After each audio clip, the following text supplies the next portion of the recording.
Hello friend, स्वागत है आपका हमारे यूट्यूब चैनल HK क्लासेस में। और आज हम लोग पढ़ेंगे प्रश्नावली 6 का बी का क्वेश्चन नंबर जो तीसरा दिया हुआ है इसके बारे में। ठीक है, क्वेश्चन नंबर इसमें तीसरा दिया है। चित्र में एक ही समतल में स्थित 3 सरल रेखाएं यल, यम तथा यन एक बिंदु O पर प्रतिच्छेदित करती हैं। यदि ए अंश माइनस बी अंश बराबर 70 अंश तो ए अंश और बी अंश का मान ज्ञात कीजिए। ठीक है, तो सबसे पहले हम इसमें क्या लिखेंगे, हल लिखेंगे। ठीक है, और हल लिखने के बाद से इसमें क्या करेंगे, और हल लिखने के बाद से इसमें क्या दिया है, 3 रेखाएं दिया है, यल दिया है, यम दिया है, यन दिया है। ठीक है, और तीनों क्या करती हैं, बिंदु ओ पर ये प्रतिच्छेदित होती हैं। ठीक है, तो प्रतिच्छेदित होती हैं तो इसमें किस किस का मान हमको ज्ञात करना है, ए का मान ज्ञात करना है और बी का मान हमको ज्ञात करना है। ठीक है, तो सबसे पहले हल में लिखेंगे चूंकि, ठीक है, दिया है, क्या लिखेंगे, दिया है, क्या दिया है इसमें, ए अंश माइनस बी अंश बराबर 70 अंश दिया है। ये हमारा समीकरण क्या हो जाएगा, 1 हो जाएगा। क्लियर। अब इसके बाद से हम क्या करेंगे, ठीक है, लिखेंगे इसमें, क्या लिखेंगे इसमें, चित्रानुसार, क्या लिखेंगे इसमें, लिखेंगे चित्रानुसार। ठीक है, चित्रानुसार इसमें क्या हो जाएगा, यानी यल यम यन जो दिया हुआ है तो इसके हिसाब से हमारा क्या इसमें हो जाएगा, यानी यल जो रेखा है यह एक सरल रेखा है और इस पर कौन कौन से इसमें कोण इसमें बन रहा है, कोण ए 3 कोण बन रहा है, ए अंश और कोण बी अंश और उसके बाद से कोण बी अंश। ये तीनों कोण यल जो सरल रेखा है इस पर बन रहे हैं, तो इसीलिए इसमें क्या हो जाएगा हमारा, यानी हो जाएगा ए अंश प्लस 20 अंश प्लस बी अंश बराबर क्या हो जाएगा, 180 अंश लिख सकते हैं। इसलिए कि यह यल जो एक सरल रेखा है इस पे कौन कौन से कोण बन रहे हैं, ए अंश का कोण बन रहा है, लिख दिए हैं। उसके बाद से 20 अंश का कोण बन रहा है, लिख दिए यहाँ पे। इसके बाद से बी अंश का कोण बन रहा है, इसको भी लिख दिए यहाँ पे, बराबर कितना, 180 अंश। इसलिए कि एक सरल रेखा पे कितने अंश का कोण बनता है, 180 अंश का कोण बनता है। ठीक है, अब इसके बारे में लिखेंगे इसमें ए अंश प्लस बी अंश बराबर 180 अंश माइनस 20 अंश रख देंगे इसमें। ठीक है, अब हम क्या करेंगे, 180 अंश में से 20 अंश को घटाएंगे तो कितना हो जाएगा, 160 अंश हो जाएगा। तो यहाँ पे क्या हो गया, ए अंश प्लस बी अंश बराबर 160 अंश हो जाएगा और यह हमारा समीकरण 2 हो जाएगा, यानी समीकरण नंबर 2 हो जाएगा यह। ठीक है, समीकरण क्या लिखेंगे, समीकरण 1 और, ठीक है, समीकरण 1 और समीकरण इसको 2 को जोड़ने पर, समीकरण 1 और समीकरण 2 को जोड़ने पर, ठीक है, तो समीकरण 1 और समीकरण 2 को जोड़ेंगे तो समीकरण 1 हमारा क्या दिया है, ए अंश माइनस बी अंश बराबर 70 अंश। तो लिखेंगे यहाँ पे ए अंश माइनस बी अंश और उसके बाद से क्या लिखेंगे, इसमें प्लस का चिन्ह लिख देंगे, यहाँ पे प्लस लिख देंगे। इसके बाद समीकरण 2 ये जो दिया हुआ है इसको लिखेंगे, तो ए अंश प्लस बी अंश बराबर, अब इधर क्या दिया 70 अंश तो इसको लिख देंगे, फिर प्लस, फिर ये क्या दिया 160 अंश दिया है तो इसको लिख देंगे। क्लियर। अब बी अंश से बी अंश को काट देंगे, ठीक है, ये माइनस है यह प्लस है तो कट जाएगा। इसके बाद क्या बचेगा, ए अंश यहाँ पे बचेगा, ए अंश यहाँ पे, यानी 1 ए अंश और 1 ए अंश दोनों जुड़ेगा ये तो कितना हो जाएगा, यह दोनों जोड़ेंगे तो कितना हो जाएगा, 2 ए अंश बराबर, अब इसको जोड़ेंगे तो 70 और 160, ठीक है, तो 70 और 160 जोड़ेंगे तो कितना हो जाएगा, 230 अंश हो जाएगा यह। ठीक है, ए बराबर हमारा कितना हो जाएगा, यानी यहाँ पे ए बराबर हो जाएगा 230 अंश बटे 2 हो जाएगा। अब 2 से कितना बार में कटेगा, 115 बार में कटेगा, तो इसीलिए ए बराबर कितना हो जाएगा, 115 अंश हो जाएगा। क्लियर। अब हम क्या करेंगे, लिखेंगे यहाँ पे चूंकि, ठीक है, चूंकि ए का मान, क्या लिखेंगे, ए का मान समीकरण, ठीक है, ए का मान समीकरण 2 में रखने पर, समीकरण 2 में रखने पर, ठीक है, यानी ए का मान समीकरण 2 में रखने पर, तो समीकरण 2 हमारा क्या दिया है यहाँ पे, ए अंश प्लस बी अंश बराबर 160 अंश। तो इसको यहाँ पे नोट कर लेंगे, ए अंश प्लस बी अंश बराबर कितना दिया है 160 अंश इसमें दिया है, इसको लिख देंगे। क्लियर। अब हम क्या करेंगे, ए का मान कितना दिया है 115 अंश, तो ए बराबर यहाँ पे कितना रख देंगे 115 अंश प्लस बी बराबर कितना हो जाएगा 160 अंश। ठीक है। अब बी अंश बराबर कितना हो जाएगा 160 अंश, और 115 को इधर पक्षांतर करेंगे तो कितना हो जाएगा -115 हो जाएगा। क्लियर। अब इसके बाद से 160 में से 115 को घटाएंगे तो कितना हो जाएगा 45 अंश, यानी बी अंश का मान इसमें कितना आ गया 45 अंश आ गया। और यही हमको क्या करना था, प्रूफ करना था, यानी किस किस का मान लेके आना था हमको, ए अंश का।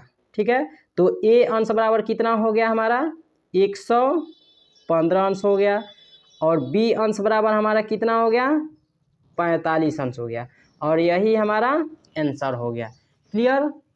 अब देखते हैं इसमें क्वेश्चन नंबर 4 दिया हुआ है, चित्र में एक्स अंश वाई अंश तथा जेड अंश का मान ज्ञात कीजिए। ठीक है। तो सबसे पहले हम इसमें क्या लिखेंगे, हल लिखेंगे। ठीक है।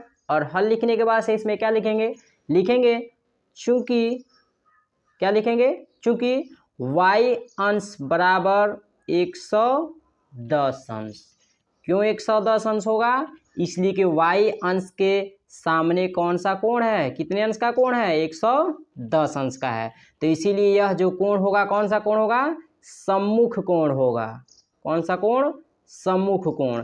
तो इसीलिए हमारा ये कितना y अंश बराबर कितना हो जाएगा 110 अंश हो जाएगा। क्लियर। यानी y मुख कोण। ठीक है। यानी y अंश बराबर कितना हो गया 110 अंश। ठीक है।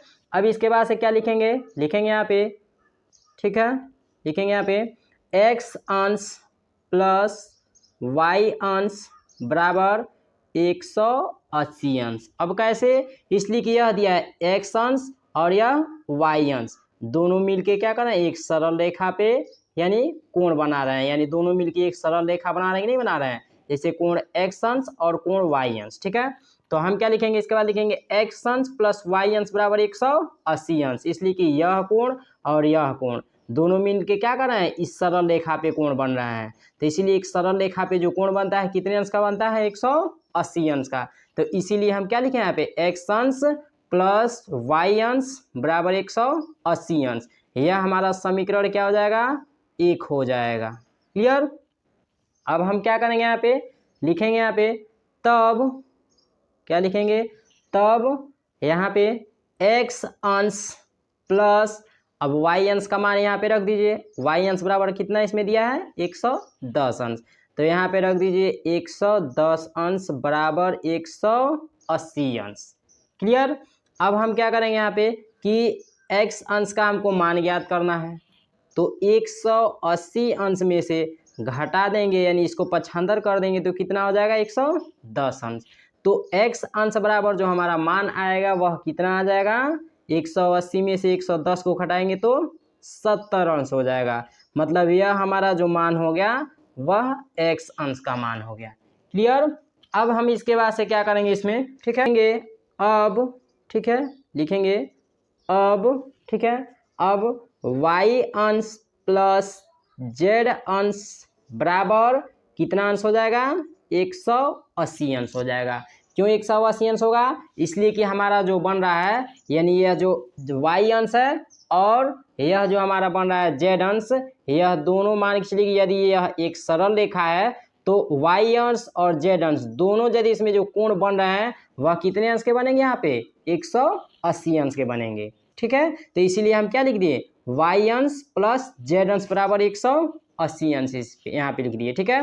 अब हम क्या करेंगे इसमें y अंश का मान यहाँ पे रख दीजिए, y अंश का मान कितना आया था 110 अंश प्लस z अंश बराबर 180 अंश। अब z अंश का मान कितना हो जाएगा, z अंश बराबर लिखेंगे यहाँ पे 180 अंश माइनस 110 अंश। ठीक है। तो यानी यह भी मान हमारा कितना आ गया 180 में से 110 को घटाएंगे तो 70 अंश हो गया। क्लियर। यानी z अंश भी बराबर कितना मान आ गया 70 अंश आ गया। ठीक है। लिखेंगे अतः, क्या लिखेंगे इसमें, अतः x अंश बराबर 70 अंश, ठीक है, और y अंश बराबर भी कितना 110 अंश, और z अंश बराबर कितना 70 अंश। यही हमारा आंसर हो जाएगा। क्लियर। पांचवा इसमें क्वेश्चन दिया है, चित्र में यदि कोण ए बराबर 50 अंश, कोण बी बराबर 60 अंश, तो कोण सी, कोण डी, कोण ई तथा कोण एफ के मान बताइए। ठीक है, तो सबसे पहले हम इसमें क्या लिखेंगे, यहाँ पे हल लिखेंगे। ठीक, और हल लिखने के बाद से इसमें क्या लिखेंगे, लिखेंगे यहाँ पे कोण ए बराबर, ठीक है, कोण ए बराबर 50 अंश, ठीक है, और कोण, ठीक है, बी बराबर कितना दिया है 60 अंश, लिख देंगे यहाँ पे दिया है। ठीक है, दिया है, क्या दिया इसमें कि कोण ए बराबर 50 अंश और कोण बी बराबर 60 अंश दिया हुआ है। तो हमारा क्या हो जाएगा, कोण ए बराबर, ठीक है, कोण ए बराबर यानी इसके सम्मुख कोण कौन है, कोण डी है, तो कोण ए बराबर कोण डी बराबर क्या हो जाएगा 50 अंश हो जाएगा। क्यों हो जाएगा, इसलिए कि सम्मुख कोण है, यानी ए के सामने कौन सा कोण बन रहा है, इसमें डी बन रहा है। तो जब ए 50 अंश का है तो डी भी हमारा कितने अंश का होगा, 50 अंश का होगा। तो इसीलिए यहाँ पे लिख देंगे सम्मुख कोण, लिख देंगे क्या लिख देंगे, सम्मुख कोण। ठीक है, अब इसमें क्या दिया है, कोण बी बराबर 60 अंश, तो यहाँ पे लिखेंगे कोण, क्या लिखेंगे इसमें, कोण बी बराबर, अब बी के सामने कौन सा कोण है, कोण ई है, तो कोण बी बराबर क्या लिखेंगे, कोण ई बराबर 60 अंश लिख देंगे। क्यों लिख देंगे कि यह भी हमारा सम्मुख कोण है। ठीक है, यानी कोण बी के सामने कोण ई पड़ रहा है, तो अगर जो बी हमारा 60 अंश का है तो ई भी हमारा कितने अंश का होगा, 60 अंश का होगा, इसलिए कि यह सम्मुख कोण हो रहा है। ठीक है, यहाँ भी लिख देंगे, क्या लिख देंगे, सम्मुख कोण लिख देंगे, क्या लिख देंगे इसमें, सम्मुख कोण। क्लियर। अब इसके बाद से हम क्या लिखेंगे, इसमें लिखेंगे चूंकि, ठीक है, चूंकि कोण बी, ठीक, कोण बी प्लस कोण सी, ठीक है, प्लस कोण डी बराबर 180 अंश। ऐसे इसमें कैसे दिया है, चूंकि कोण बी दिया है, यानी कोण बी और क्या दिया है, कोण सी और कोण डी, यह जो तीनों कोण बन रहा है एक सरल रेखा पे बन रहा है, तो इसीलिए यहाँ पे क्या लिखेंगे, चूंकि कोण बी प्लस कोण सी प्लस कोण डी बराबर 180 अंश। क्लियर। अब हम क्या करेंगे, यहाँ पे कोण बी अंश का मान यहाँ पे रखेंगे, कोण बी अंश का मान कितना इसमें रखे हुए हैं 60 अंश, 60 अंश रख देंगे, कोण बी अंश बराबर 60 अंश दिया है। अब इसके बाद क्या लिखेंगे, प्लस कोण सी, अब प्लस कोण डी का मान इसमें कितना रखे थे हम, कोण डी का मान आया है 50 अंश, इसलिए कि जो मान हमारा कोण ए का है, कोण ए का जो मान अगर जब 50 अंश है तो डी भी हमारा क्या दिया है 50 अंश होगा, समूह कोण की वजह से, तो इसीलिए डी के जगह पे कितना रख देंगे, यहाँ पे 50 अंश रख देंगे। क्लियर। अब बराबर कितना हो जाएगा 180 अंश हो जाएगा, यानी कोण बी के जगह पे कितना रख देंगे 60 अंश, और उसके बाद से कोण सी का मान ही नहीं दिया है, इसका निकालना है, तो इसलिए कोण सी हो जाएगा। अब प्लस कोण डी का मान कितना, ठीक है, और प्लस कोण डी का मान कितना दिया है 50 अंश दिया हुआ है। ठीक है, तो इसीलिए कोण डी बराबर कितना रख देंगे 50 अंश बराबर 180 अंश रख देंगे। क्लियर। अब हम क्या करेंगे, इसको दोनों को जोड़ लेंगे, 50 और 60 को जोड़ेंगे। ठीक है, 50 और 60 को जोड़ेंगे तो कितना हो जाएगा 110 अंश प्लस कोण सी बराबर 180 अंश। ठीक है, अब कोण सी बराबर कितना हो जाएगा 180 अंश, और इसको पक्षांतर करेंगे तो कितना हो जाएगा -110 अंश हो जाएगा। ठीक है, अब हम क्या करेंगे 180 में से 110 को घटा देते हैं, तो घटाएंगे तो कितना हमारा हो जाएगा 70 अंश हो जाएगा, यानी कोण सी अंश बराबर कितना हो गया, ठीक है, यानी कोण सी बराबर हो जाएगा 70 अंश। क्लियर। अब हम क्या करेंगे इसमें, ठीक है, लिखेंगे जब कोण सी का मान कितने अंश का हो रहा है 70 अंश का हो रहा है, तो कोण एफ जो होगा ये भी हमारा कितने अंश का होगा 70 अंश का होगा।